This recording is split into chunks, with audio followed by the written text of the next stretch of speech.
Good afternoon, everybody. This is TorraineWalker, and welcome to the Q&A with Thomas Q. Jones and Deji LaRay, the showrunners of Bounce TV's Johnson. I'm waiting for a couple more people to get in, and then we'll get started.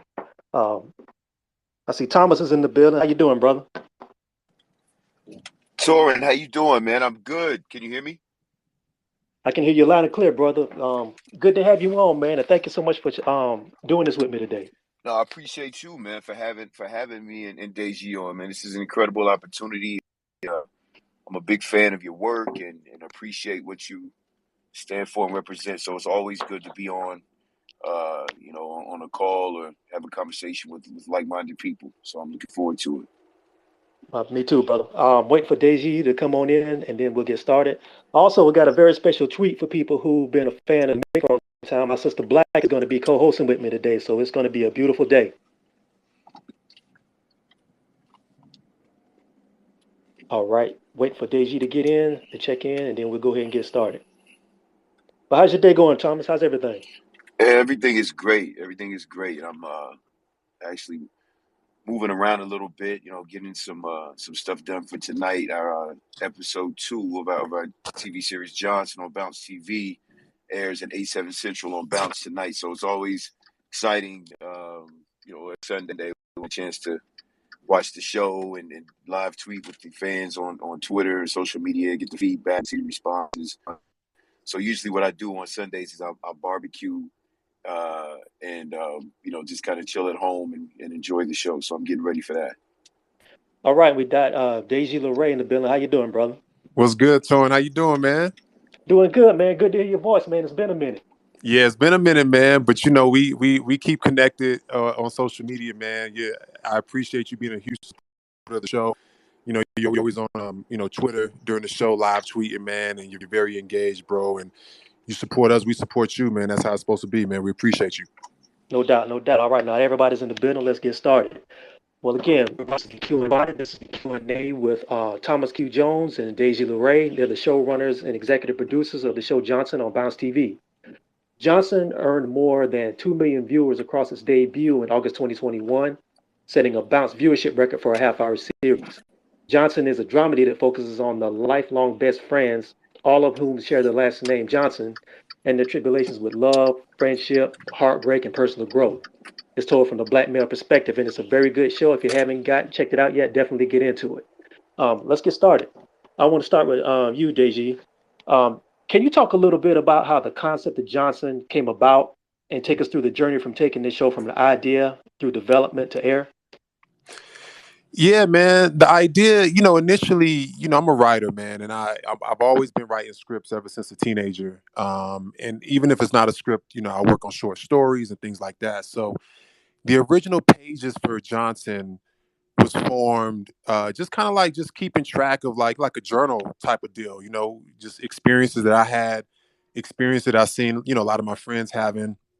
And then it just kind of grew from there, man. The situations became more interesting, a little bit crazier, what I'm saying, very relatable situations. And then also too, just being, just an avid television watcher and, just being in the entertainment industry and not really seeing, shows that really truly reflected, or represented who I was as a man.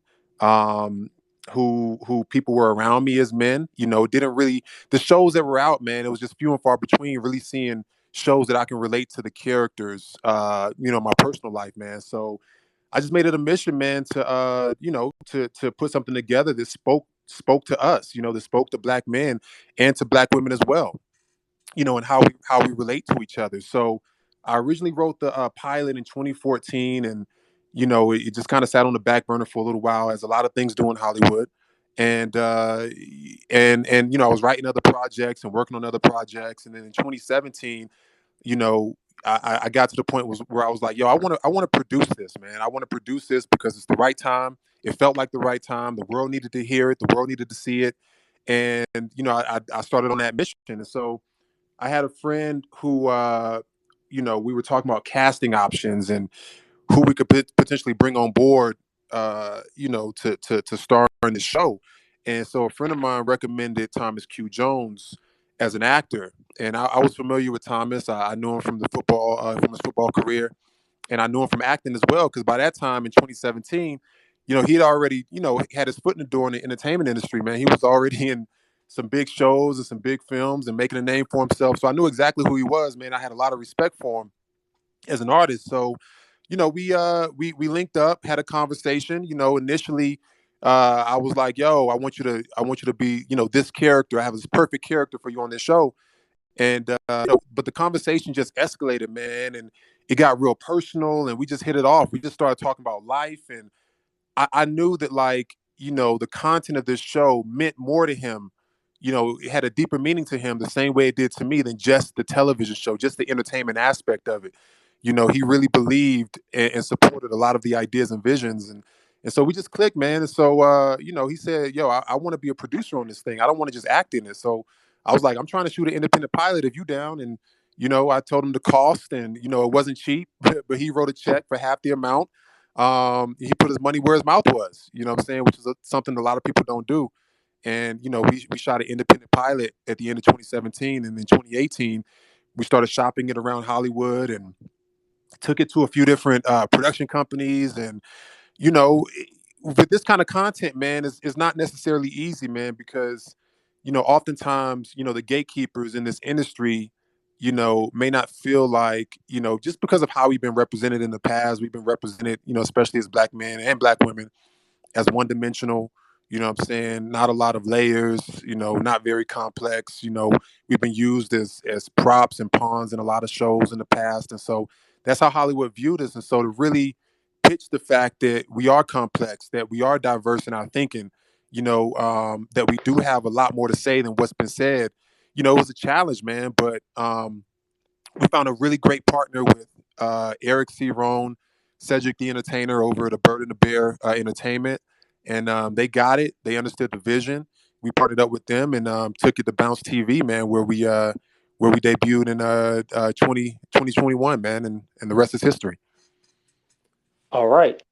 Thomas, let me ask you, what was it like coming from your background as an actor and also a producer on other projects to come into a show like Deji's and have the be able to shape the feel of the show, especially when it talks about like the relationships between black men and black women?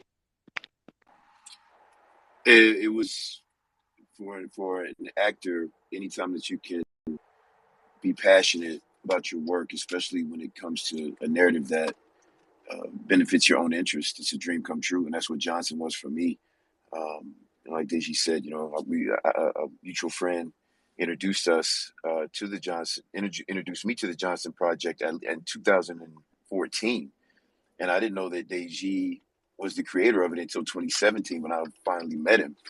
And I was a big fan of the concept for 3 years before I even met Deji. So, and he didn't even know that I knew about it.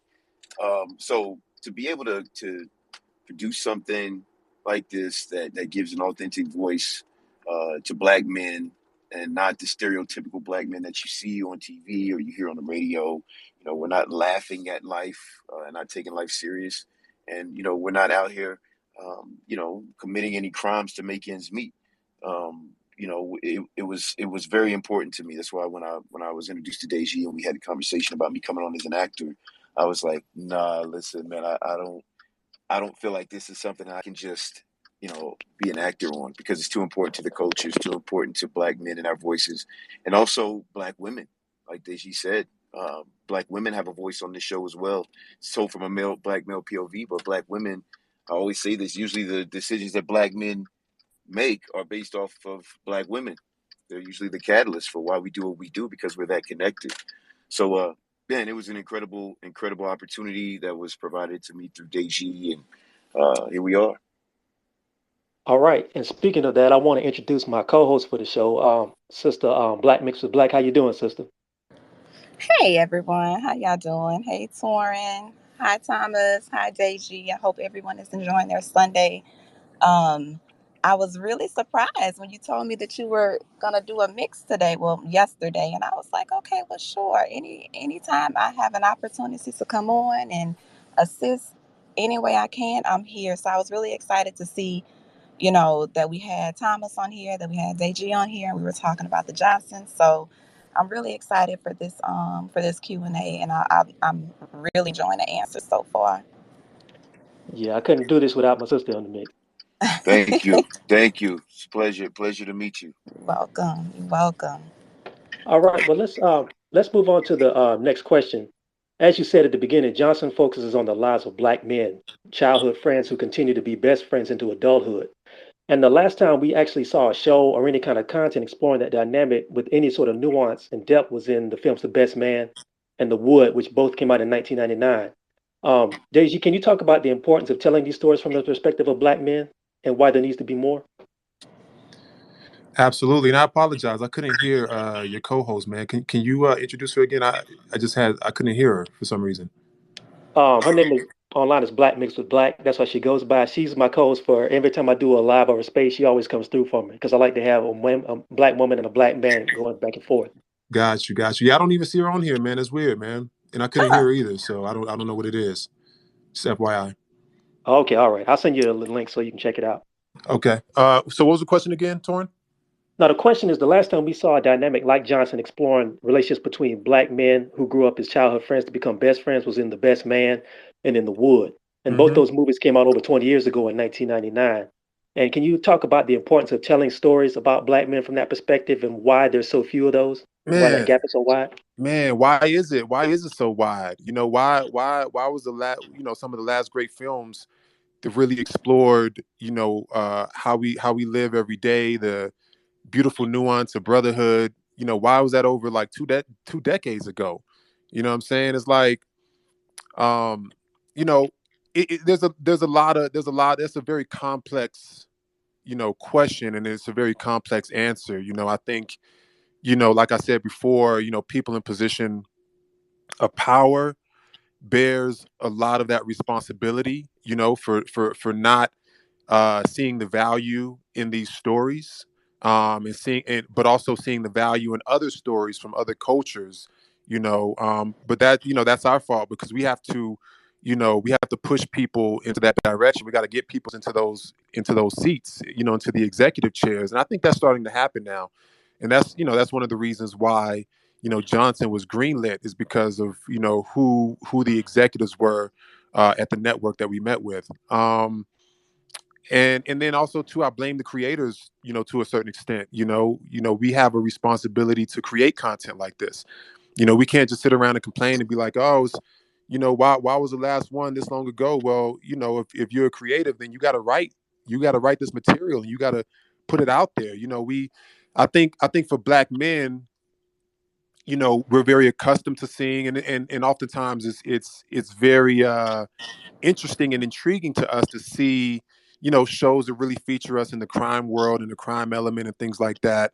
But it's not real life, it's not reality, and there's nothing wrong with those shows, man. If you can watch those shows and understand that it's fantasy, is not reality, and you're of a certain age and you're responsible, then cool. Watch the shows, you enjoy them, but we got to have balance.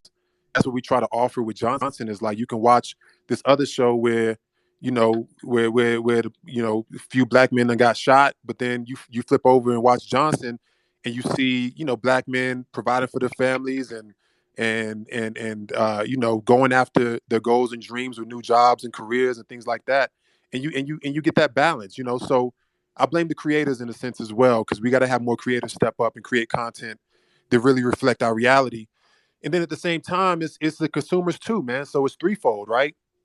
So the consumers, people watching the content, have to demand this content. They gotta show that there's an appetite for this content, which Hmm. there is, and we've been seeing that, on social media. The messages that we get privately. We understand that there's a big appetite for this, but we also got to support it. As viewers, we got to support it. We got to tell our friends about it. We got to support it the same way we support the other shows that show us in a different light. So these stories are important, man, because media is very, very, very, very influential. And, I always say that, like, representation creates inspiration. So the only way you're really going to inspire somebody when they're watching something on TV is that they see something that truly reflects themselves. You know what I'm saying? So if we can show, a young black boy that, hey, there's something bigger than your neighborhood. It's not just about what's in your neighborhood. The world is much bigger. and you can be this and you can be that, and you can have a successful real estate company like Jarvis does on the show, and you can accomplish all these things, then they can be inspired, and hopefully it can spark a seed and start having them look at life differently. That's what we want to do, man. Is we want to influence youth and kids and black people for the better as much as we can. All right, Thomas, this one's for you. Let's talk a little bit about changing narratives, piggybacking on what Daisy just said. There's a lot of negative perceptions about black men in America when it comes to issues like family, conflict resolution, and there's very little conversation talked about our emotional and psychological well-being. Your character on the show is dealing with issues like that because he has an issue with the mother of his child, where they're kind of at odds right now, and they're not really seeing everything eye to eye. But they're able to have some sort of resolution when it comes to the well-being of their child. When there's a situation that comes up in the show, I'm not going to give it away, where everybody comes together to look for that child. Can you talk a little bit about what that feels like as a creative and also as a producer to be able to fund and finance content like this? Well, I mean, this is the most powerful content that I could produce and finance. It's something that's pushing positive uh, narrative and positive images of black men, because obviously I'm a black man. So what people see on TV, what they hear on the radio, they believe it. And so if we can create more positive, real scenarios that black men really go through, it's just going to be a better situation for us overall, and how we're seen by the world. I think this show is important because we do focus on the emotional intelligence of black men. The stereotypes are we're angry, uh, we're violent, we're hypersexualized. These are the stereotypes that have been here for centuries, though. I mean, this it didn't just start yesterday. This has been going on since slavery. So we're a couple of centuries in on these narratives, and we're fortunate enough now to be in an era where we have social media, we have several different outlets that some of the gatekeepers can't necessarily block. And a show like Johnson that deals with Omar, my character, who's going through a potential uh, divorce with his wife and a custody battle with his son. It gives us an opportunity to show what that looks like from a loving father, a loving husband that still wants his marriage to work, but he wants, to be find a common ground. But he also loves his son, and that's his world, is his life. Because there's a huge negative stereotype around black men not being good fathers, not being prevalent present in the kids' lives, and a lot of those stereotypes are not true at all by any stretch of the imagination. Um, to me personally, I don't have any friends that aren't in their kids' lives. I can't be friends with a man that's not taking care of his family, that's not taking care of his kids. And I can say the same thing about Deji, and I can say the same thing about all my other friends. But whoever has the options to promote the narratives, it gets to promote what they want. And unfortunately, that hasn't been black men. We've had way more people speaking on our behalf than we've been able to speak on our own behalf, and that's what Deji was saying. That's partly our fault as well. We have to create the content. We have to create the spaces for these conversations, like you do, Torrin, on social media, and some other black people that are woke, and they understand what's really going on behind the scenes. Because if we don't do it, no one else is going to do it, because no one else cares. So yeah, it's important for us to have a show like Johnson that shows emotionally intelligent black men that are trying to find ways to work through their emotions and work through their conflicts without it being a stereotypical solution, which is usually violence, which is what we always see and hear on the radio and on TV. Yeah, and I don't want to drop some numbers on people really quick before we move on. This is the latest information from the CDC. This came out in 2019. Most black fathers actually live with their children. And the fathers who don't live with their children, whether through incarceration or divorce, are still the most involved of all primary recorded races of men in every ethnic group in the United States. Apparently, 2.5 million black fathers live or in a stable household. 1.7 million are not, but even with those numbers, they're still active in their children's lives if they're allowed to be. So I just wanted to drop that on everybody. And Sister Black, I think she has a question she wants to ask, and this is very important for the show. Go ahead, sister. Yeah, and this is for both Deji and Thomas. I don't know if Deji can hear me yet, but this is for both of them. So the roles of black women on the show, they are really, really well done and really multi-dimensional. So even in the midst of storylines, when they're in conflict with the main characters, they're always portrayed as full human beings instead of characters. Was that a conscious decision, or that was just something that came to be throughout production?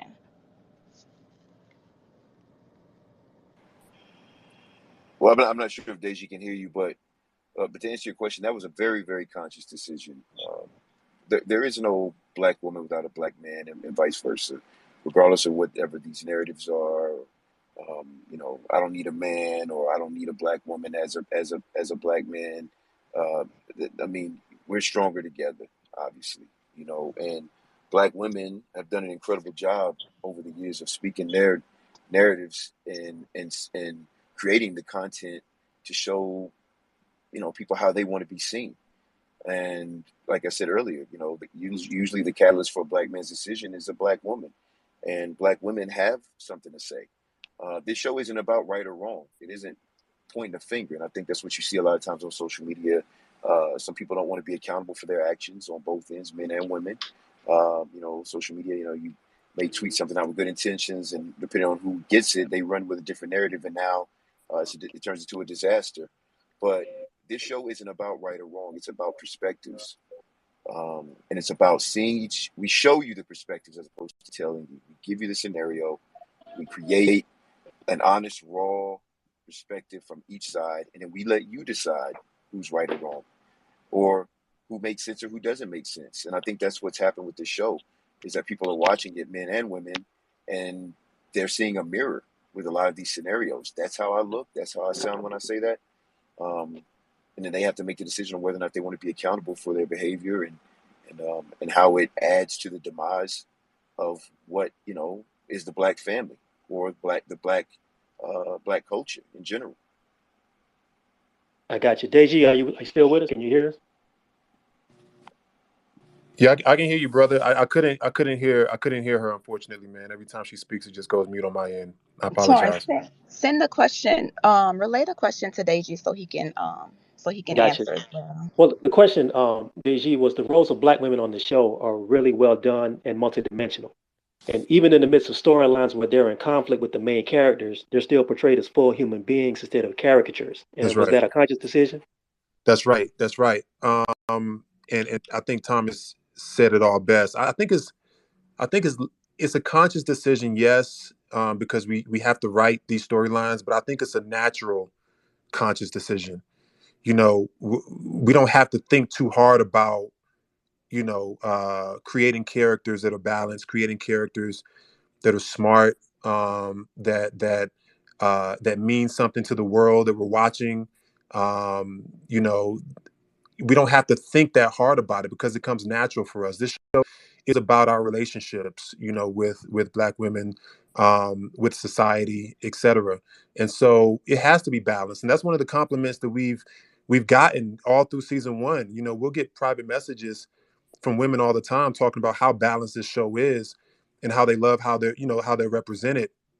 And, I guess being that it's a male POV show, technically, some might assume that that wouldn't be the case, but, we're just offering different perspectives, like Thomas said, nobody's right or wrong. It's just different perspectives and having honest conversations. And so, yeah, that's what we try to do on the show is paint everybody in their natural, authentic self, because, that's what they deserve. That's what we haven't had historically as black men. That's what black women haven't had historically. And it's only right, for a show like this. Okay. Both of you spoke to the idea of getting content out through gatekeepers. And I want to ask you both, and you can both sound off on this one. Um, can you talk about some of the challenges of getting a show like Johnson on air when you have to go through so many gatekeepers about how we're portraying the narratives that are out there for us, especially in the entertainment industry? Yeah, everybody has an opinion, Torn. You know what I'm saying? Everybody has an opinion on what the characters should be, who they should be. Don't get me wrong. This project had a lot of interest. It had a lot of interest from a lot of major, major, major networks. Um, and we had a lot of decisions to make.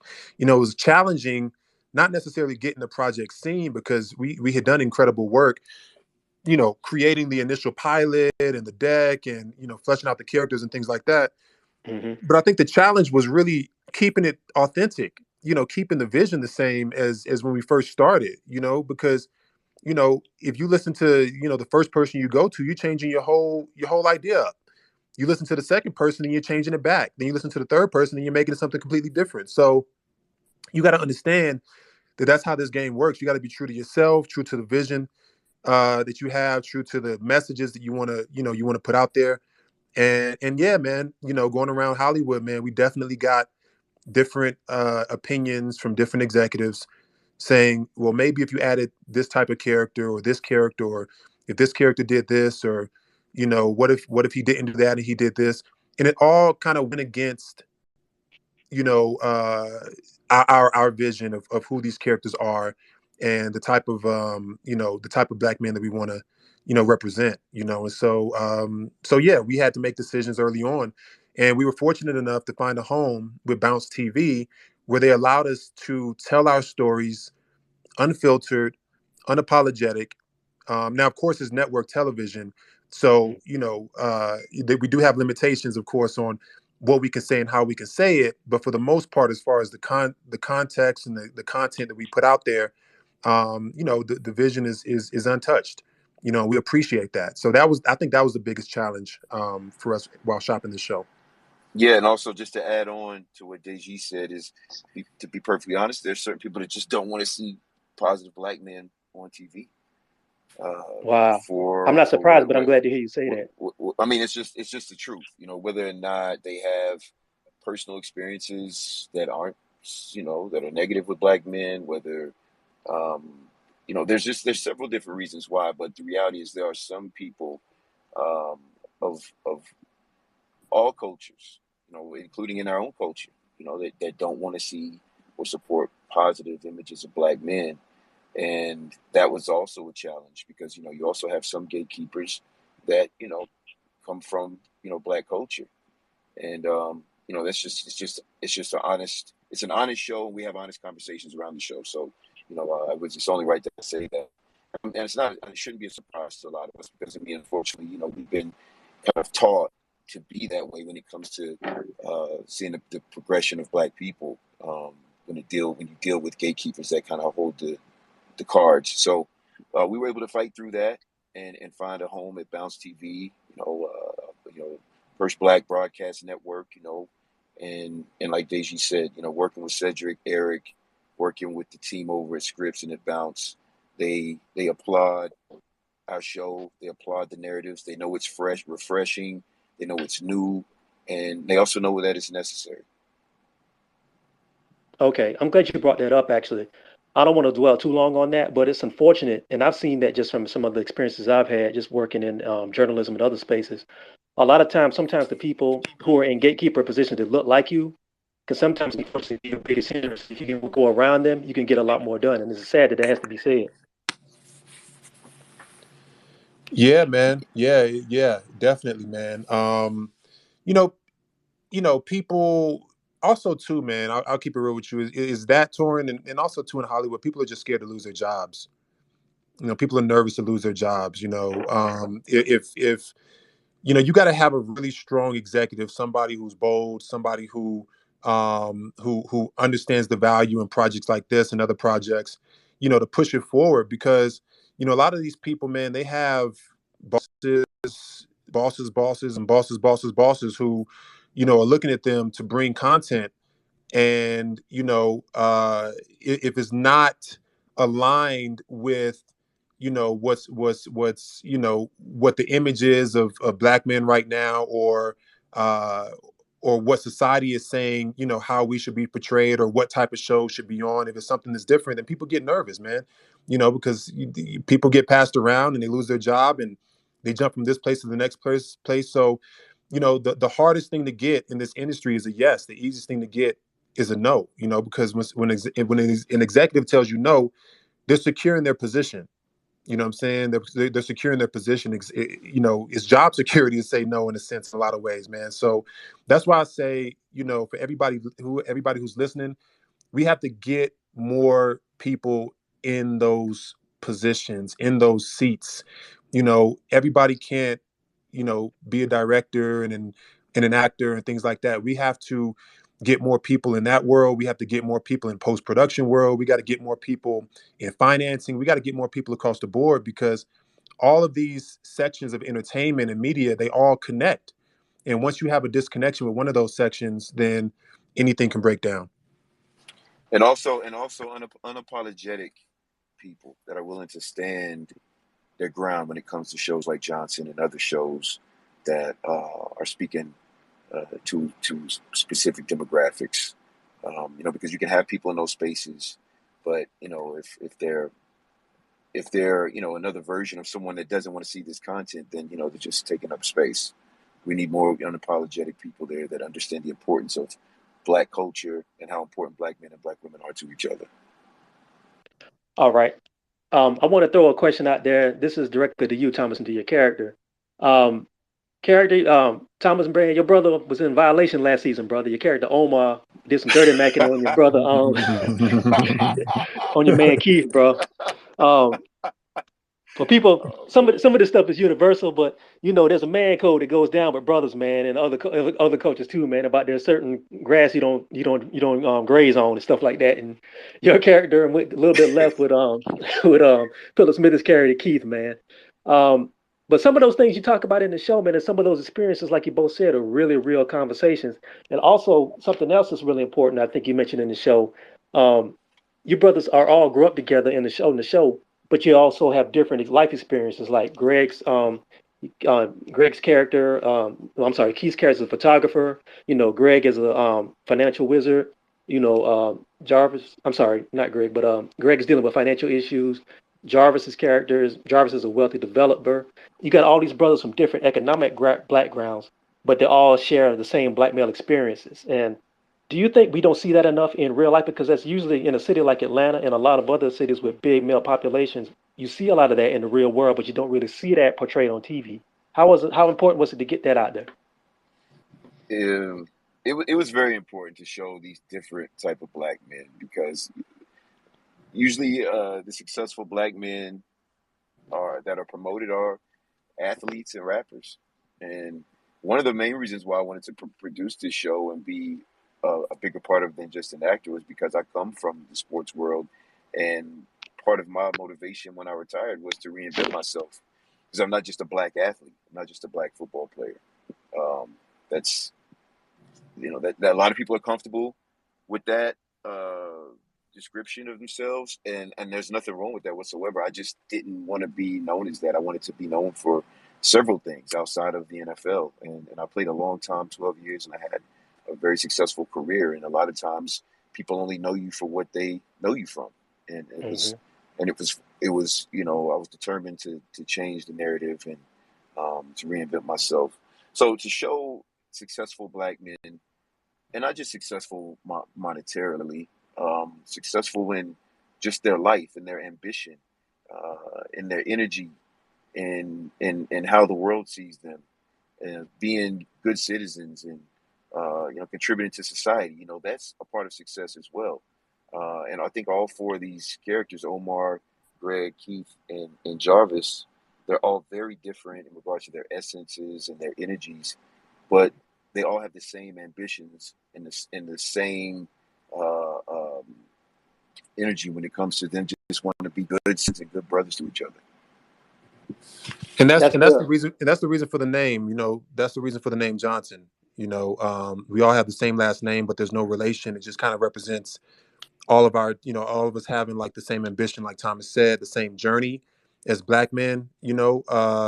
But then obviously when you peel back those layers and you watch the show and you get to know us, Greg, Jarvis, Omar, and Keith, you understand that we are different in a lot of ways in our thinking, in our essences, and in where we are in life, financially, career wise. My character Greg, he's probably the one who ain't got it together the most. He's doing our jobs, trying to figure it out. He's not super self-motivated, but he's a good guy. You know what I'm saying? He's very blunt.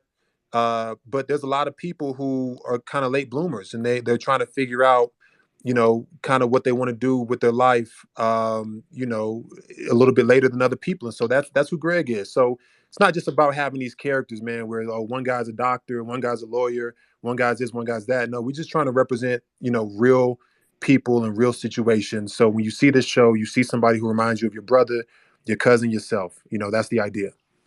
And our value isn't our money. I know that's a big narrative now. When it comes to black men. Hold on, somebody come. Okay, Yeah, go ahead, brother. our value as black men isn't our money on this show. I know a lot of times, a lot of the narrative now is, does he have a bag? How much money do you have? I mean, that's not just now. That's been um, you know, a way that black men have been valued for years, decades, but not on this show because that's just not reality. You might not have a lot of money. You might not be financially stable. That doesn't mean that you're not a great friend, a great brother, a great husband, a great father. And so all those little specific nuances are very, very important for us to convey on this show. That we are just black men living our lives. Uh, and we're ambitious because we want to be good people first and foremost, not necessarily valued for our money. True. And that's a point I want to bring up again. You touched on it earlier, Thomas, and this is a question for you and Deji. Um, for people who don't know, Thomas had a very successful NFL career, 12 seasons in the NFL, nominated for the Pro Football Hall of Fame in 2020. And he's had a very varied acting career before he moved into production and writing. He was in Straight Outta Compton, he was in Luke Cage, he was on Being Mary Jane. Deji's acting career is very varied as well, almost 50 credits.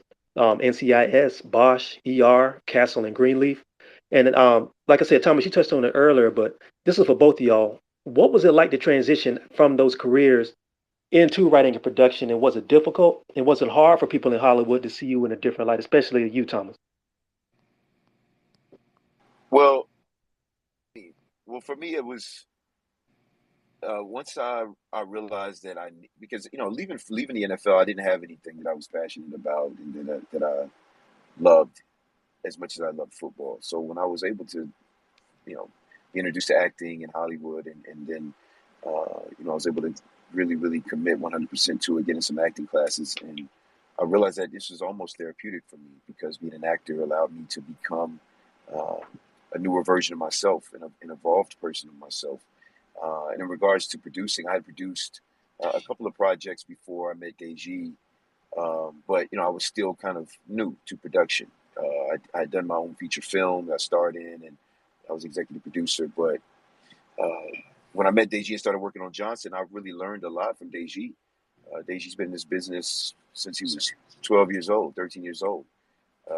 And he's one of the best editors and post production supervisors in the business. And so being around Deji and seeing him write, him edit, how he fleshes out the characters, some of the ideas that he comes up with, and the fact that we were just kind of like um, in tandem throughout this whole process, I learned a whole lot just by being around Deji and watching him. So it was a great experience, linking up with Deji, and the project that we were working on, Johnson, was the best project that we possibly could have worked on for our first time out, because now we have multiple projects that we're shopping, multiple projects that are in production, um, all because of this initial introduction to Johnson and working together on the production side. And yeah, I don't really know. For me, I've always, been writing. I've always been kind of directing my own projects, even though I was acting as well. Behind the scenes, I was always doing, a lot of other things and just kind of honing my craft. And, in Hollywood, coming up, for me, especially, it was looked at as kind of a negative thing to do all of those things. You weren't supposed to tell people in Hollywood, if you're an actor, that you also direct. You weren't supposed to tell people that you also write if you're an actor.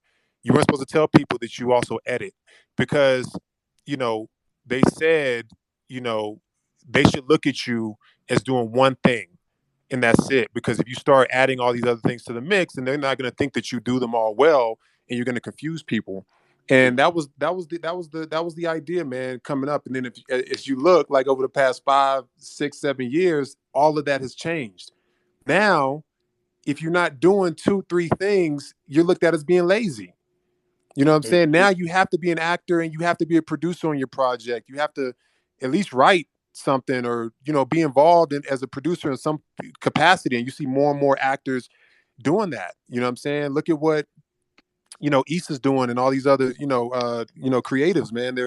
They're true filmmakers. And so that's what we that's the direction I want to go in for my career.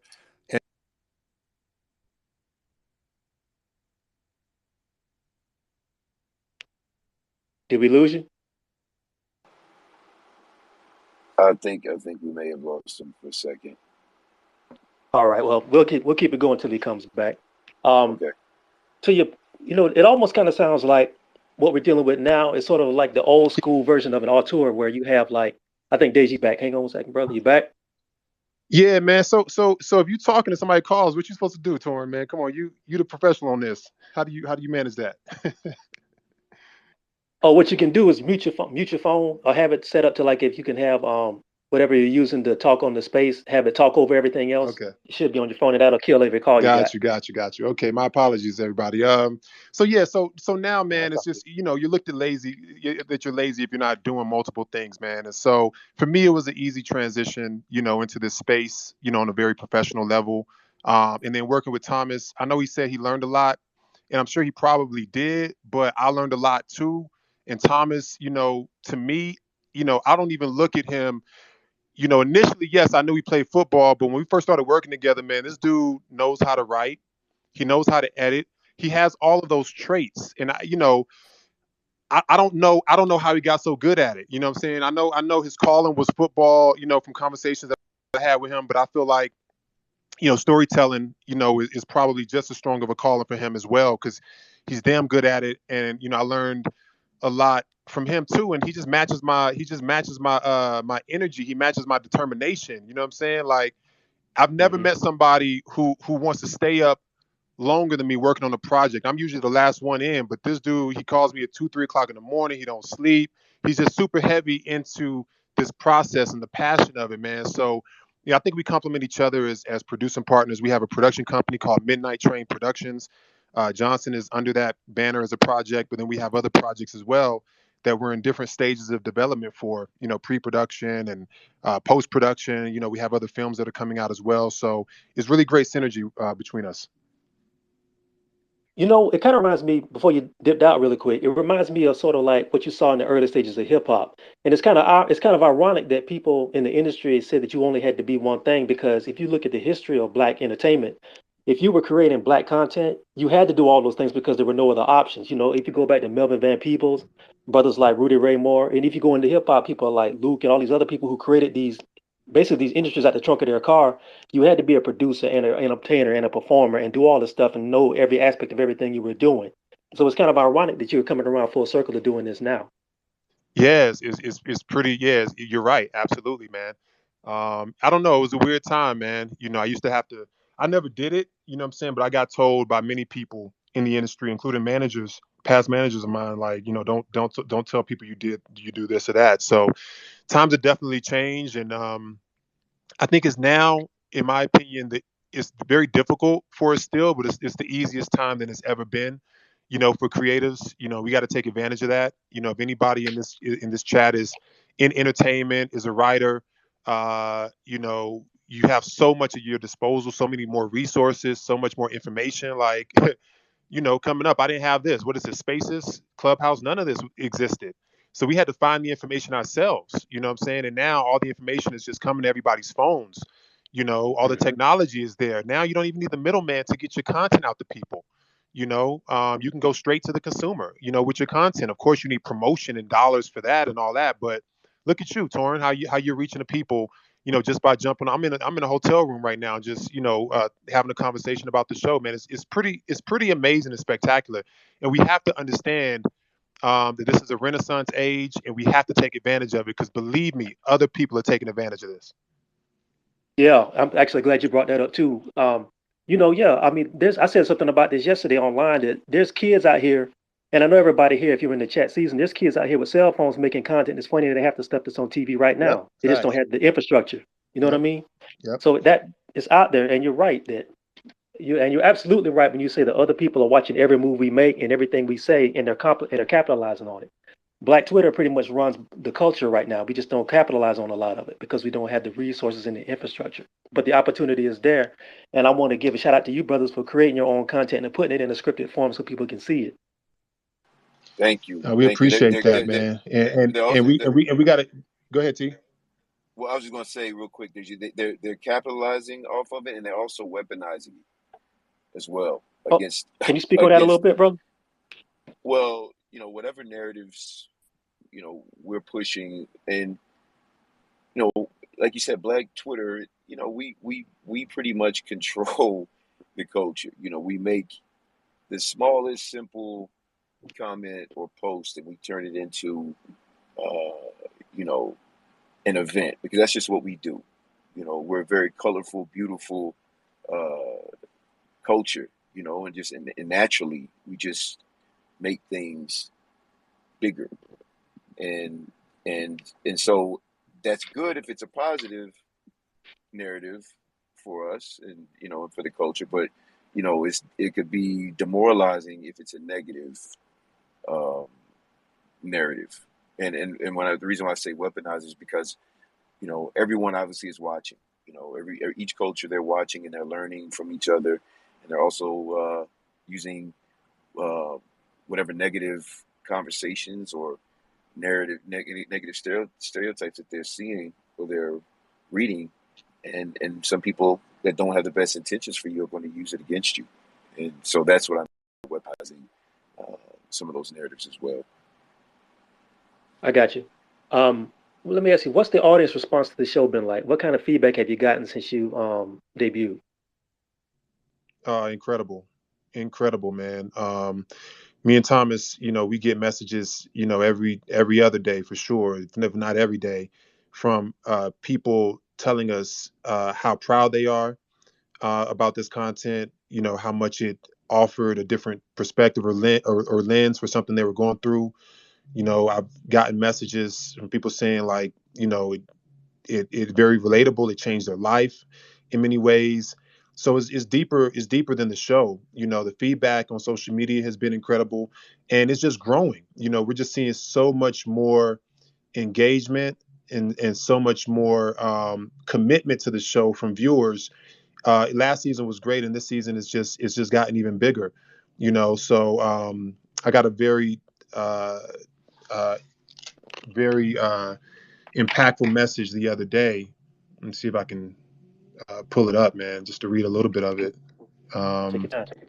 yeah, let me see, because it's important, man. And I mean, you asked the question, man, so I want to make sure I answer it thoroughly, man. So this is a message from somebody who says, "Wow, I don't know where to start. This show is amazing. Please know that I'm a harsh critic when it comes to our image on TV. I'm from South Carolina, and Johnson is so refreshing. Thank you for the layers of realness, humanity, humor, and what's been missing for a long time, a natural soul. Keep doing what you're doing, and please continue to not compromise your vision. God bless." So yeah, messages like that, man. So we're very appreciative. We don't take any of them for granted, any of them lightly. Um, and they fuel us. They fuel us to do more and to do better and make sure that we're covering all bases. We're not perfect in our storytelling, but we're just continuing to get better and better and better. So we appreciate everybody's support, everybody who's in this space right now. Johnson airs tonight. Episode 1 was last week. Episode 2 is this week on Bounce TV at 8 o'clock East Coast time. And we will be on Twitter, live tweeting. So everybody can engage and ask us questions and jump in. And, we love it. All right. Thomas, this is for you. A recurring theme on Johnson is generational conversations. Where your characters have discussions with people like who D.L. Huger's character, Eugene, and Earthquake. And for people in the culture, especially black men in the culture, this is known as an ongoing rite of passage among black men, whether it's in the barbershop, whether it's on the front stoop, or it's in the kitchen table. How important is it to show those interactions among generations of black men and get it right? It's very important. It's very important. Deji and I um, wanted to make sure that we included uh, some of the black men that have come before us. Cedric, Eric Rome, D.L. Hughley, Earthquake, Rodney Perry. These are legendary, not just entertainers, but black men in our culture that have been very influential. and to see those characters passing the torch to us on the show and giving us advice, and our characters being humble enough to understand how much we need them, and those characters, Sid and DL and Earthquake, you know, important their knowledge is to pass down. I mean, that's everything. That's everything. So it's very important for us to showcase that, and also they're super talented. Cedric, Earthquake, DL Hughley, Rodney Perry. These are some of the most funniest people that I've ever talked to. I mean, they go back decades of content, and also, we wanted to make sure that people understand that, the world is speeding up, and unfortunately for Black people, if we don't know where we've been, we definitely don't know where we're going. And we want to make sure that we're showing people that it's always important, man, to have Black people who have been through, the tough situations that have weathered the storm. Their value is endless, and no matter how fast the world's speeding up, no matter how much you think things are on the up and up, we still need those people who come from the old school that have, certain ideas and certain principles that regardless of how fast the world speeds up, those principles and ideals will never lose their value.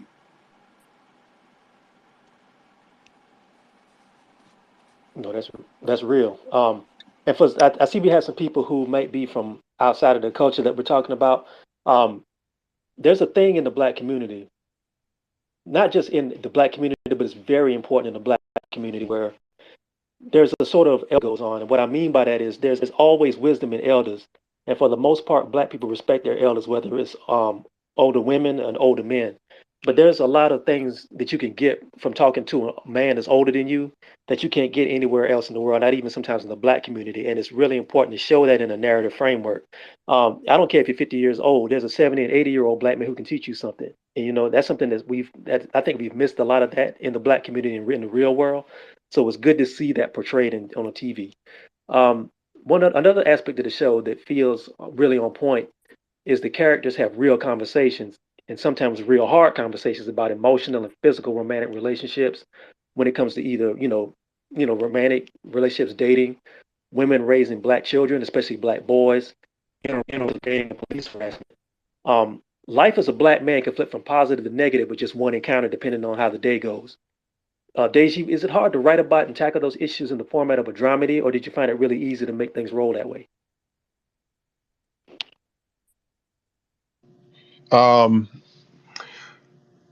it can be difficult at times, for a show like this, which is a true dramedy where you have to balance, you have to balance obviously comedy with like real life issues that oftentimes just isn't funny whatsoever. You got to find the humor in a lot of these moments. So what we try to do on the show is we try to, create the humor in a very natural way. It's not, a bunch of people running around telling jokes and punchlines and all that, the whole show. What it is, you know, oftentimes what we have done as Black people in America is, I've seen memes where it's like Black people don't take nothing seriously. You know what I'm saying? We always clowning and joking and all that. I've seen that on Twitter and everything. And part of that derives from us just having to find the silver lining and the bright side of things, and continue to laugh through, a lot of the things that we've gone through in this country, a lot of the pain.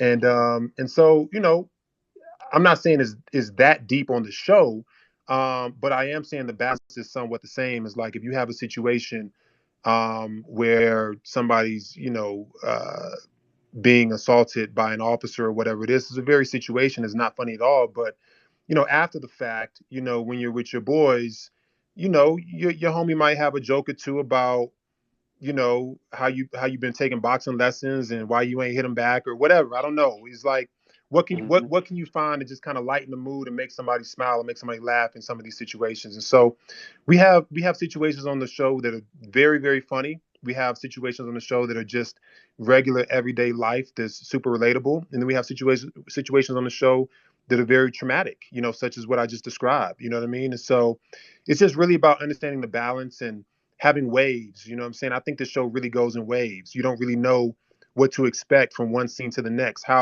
how funny is this scene going to be, or how deep is this scene going to be? I think, but by the end of the episode, it's a really nice balance. You've definitely laughed, and you've definitely gotten emotional as you watch the show.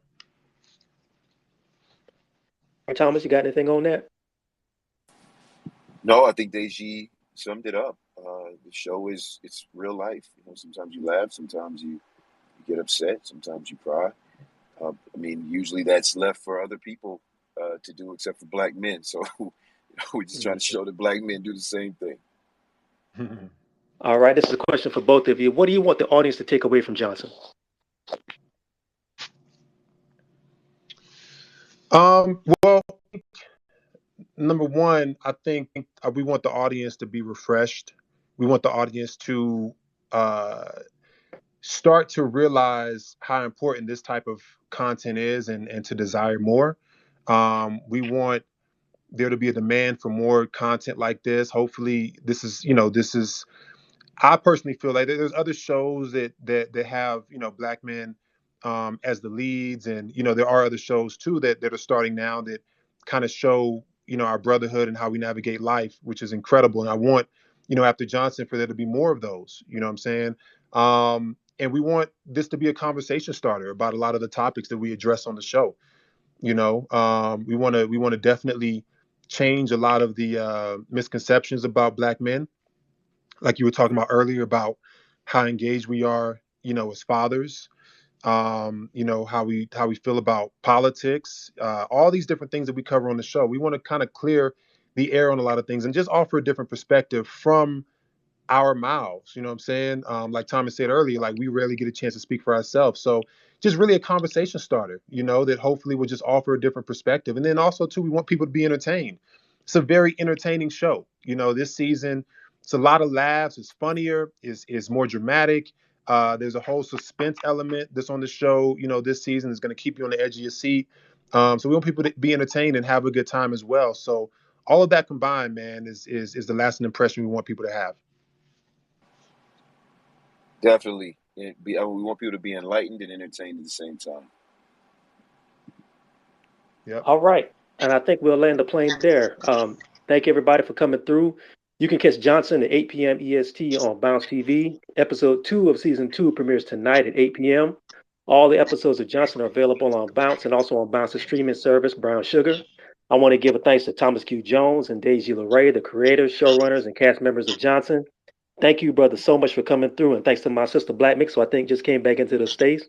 Yeah, I just came back. My connection was a little unstable. I had to get on the road, but I did have one question before we close out everything. And Feel free. that's for both Thomas and Deji. I wanted to know, because I didn't hear everything, but I heard the part that you guys were talking about black content creators. So if you have my question is this, and this is to both of y'all. For any black content creators who are aspiring to do not just create black works, but good black works, quality black works, authentic black works. What's some advice that you guys can give to them? I would say the first thing you have to do is decide whether or not you want to be serious or not. Because there's a lot of people that say they want to do something, but then when they realize, oh, I have to do that, I have to do that too. Let me just do a version of it. Because if that's what you're going to do, then you're wasting your time. You have to commit to it. When I decided to become an actor full time, I live in Miami, but I had to go to LA. That was the best place for me at that time was LA. I didn't necessarily want to, but I had to if I was going to take it seriously and give myself a chance. And I moved in 2014, found an apartment in Hollywood, and I started living the life of an aspiring artist, aspiring actor, producer. And I had no clue about TV or film production. I had been booked for a couple of projects, but I really honestly didn't have any acting classes. And so I wasn't a trained actor. So I had to find an actor studio. I had to commit myself to it for 4 years. I ended up getting into 2 studios for 4 years, 6 hours a week for 4 years, and became a trained actor. I also put some of my own money up and funded my own feature film that I was the lead actor in. So I got a crash course in production and uh, budgets and casting and all that from behind the scenes. And then also with Deji, I took the time to understand what he was trying to create and made sure that I was the best producing partner I could be, open to listen and to learn and to put my money where my mouth is. Like Deji said earlier, shoot a pilot episode and then shop it for 3 years, while getting repeated no's until we finally got a yes. So I think if you're going to commit to it, that's the first step, and then just follow through with whatever your commitment is, because it only takes one yes. That's what was in the back of my mind at all times was, yes, this is tough. Yes, this is something that I might not necessarily would like to be doing, but because of this, it's only going to take one yes for it to pay off, and that did with Johnson. Torrin, can you give I that apologize. question to I didn't hear the Deji? Because I question, don't so know just what. know. I got you. FYI. Okay. No, okay, got you. No, the question was, actually, give it to me again. It was like, if you're serious about how does somebody who wants to create black content and good black content, how do they make that work, and what work do they need to put Right. in to make that work? Right. Okay. Yeah, I think that's a I think everybody's path is different. Nobody's going to have the same journey. And, just because, we went this direction doesn't mean it's going to work for other people. But I do think there is something to be said about betting on yourself, in general, regardless of what path that takes you, betting on yourself and investing in yourself. You have to be your biggest, you got to be your biggest believer. And, I think you have to really respect the craft, and I think you have to really work on your storytelling skills, and you have to really be able to listen, to advice, and you have to create content. I think that you see. I think that's the biggest thing. Create content that you want to see, and you also have to show people. And when I say people, I kind of mean more so like executives and people you're trying to impress in a certain way, that you can do it on your own. There's so many people now that are kind of operating in a way where they're kind of operating like mini studios in a way. They're writing content, they're shooting content, they're putting the content out there, whether it's on YouTube, whether it's going through one of these kind of streaming services, film festivals, etc., getting their stuff on Amazon Prime, and then doing it again, connecting with friends who are like-minded, who are talented. Like if you're a director, make friends with a great DP, a great cinematographer. That's what you need. You know what I'm saying? And make friends with a great editor. Make friends with people who are in the core positions. You know what I'm saying? So you guys can help each other and use each other, right? And use when we say the word use, I don't think there's anything wrong with using somebody. I think there's something wrong with misusing somebody.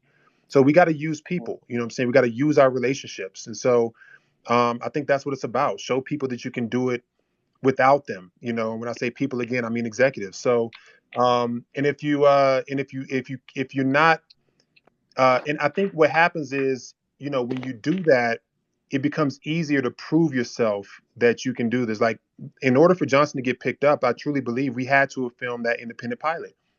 That showed everybody who we went to that not only can we, write this content and create it and produce it, we can also be the executive producers and the showrunners of this. And so we can bring them a finished product. If we just took them a script, executives would not have had the confidence in us that they had after seeing the initial pilot. So if that's what you want, if you want people to give you the opportunity to do all of these different things, you have to show them that you can do all of these different things.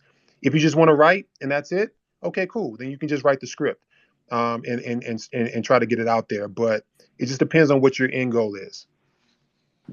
I'll give you another. I'll give you a perfect example of what Deji's saying. Um, I feel like we're an example of that, Deji and I, with our production company Midnight Train, and what we've done with Johnson and other projects. But Matthew Cherry, not sure how familiar you Yeah. are with him, but Matthew Cherry, he actually played in the NFL for a few years as well, and he started off as a production assistant in this business. He built up his relationships, and exactly what Deji was saying when it comes to the DPs and people on the set. He knew he wanted to be a director from the beginning, but he was humble enough to say, "Hey, I'll start off as a PA." He ended up shooting a film shortly after I started acting that he cast me for called Nine Rides, and he shot the entire film on an iPhone. Mm-hmm. The entire film, feature film, on an iPhone. And it was an incredible film, critically acclaimed film. And then he went from there to starting a Kickstarter to shoot his own animation film, Hair Love, which eventually he won an Oscar for. So he went from being a PA on the set to being an Oscar-winning director. And now he's directed almost every big TV show that you can see on TV. So that's an example of someone that was dedicated, committed, used their relationships, took it one day at a time, and they understood it only took one yes. And now he's where he wanted to be. So that's an example of what Deji's saying. It's not going to be easy. If you think it's going to be easy, don't even get into this business. It's very competitive. There's a lot of long nights, a lot of long days, but it only takes one yes. That should be plastered on someone's mirror or someone's wall. It only takes one yes. That should be your motivation to continue to keep pushing for your dream. Brother, you need to make some T-shirts with that on them and put them out there. Yeah. Yeah, it's true. We might have For to do real. that. I For don't real, know for if I'll real. put that on my mirror right now. But brothers, thanks you again for taking the time to do the space with me. I really appreciate it. You gave us a lot of jewels, and we want to have more continuous success for Johnson. Again, you can catch Johnson at 8 p.m. EST on Bounce on Sundays. Episode 2, Season 2 premieres tonight at 8 p.m. All episodes are available on Bounce streaming services, Brown Sugar. And Thomas, man, I hope Omar, man, do something, do right by your brother, man. Dirty Mackin ain't cool, brother. I hope you. Hey, I talked about finger pointing early, but I got to point the finger at Deji for writing that. I mean, he got to get something to smoke too. Oh man, see, He wrote Yeah. it. listen, man, Yeah, listen. that's a direct man code violation. I don't care how big you is.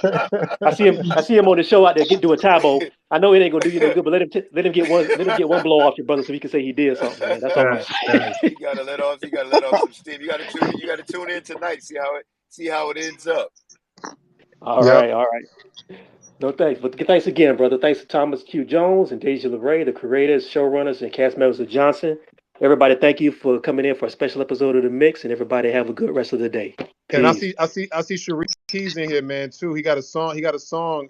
I think a few songs on Johnson, man. You know what I'm saying? I Oh, think word. he got a song tonight on Johnson on this episode, I believe, man. Talented musician, bro. Super So talented. we appreciate Shout you, out to Sharif. Sharif. Yes, sir. Shout out to Sharif Keys. I see him down Incredible there. artist. Everybody follow Sharif Keys. Check out his music. He's a really good artist. Everybody show love. Thank you, everybody. Torrin, we appreciate you. Oh, my pleasure. My pleasure, brother. All Thomas, right, peace. Deji, y'all have a good one, brother. Peace. All All right, right. one. You too. Bye, Thank y'all. you.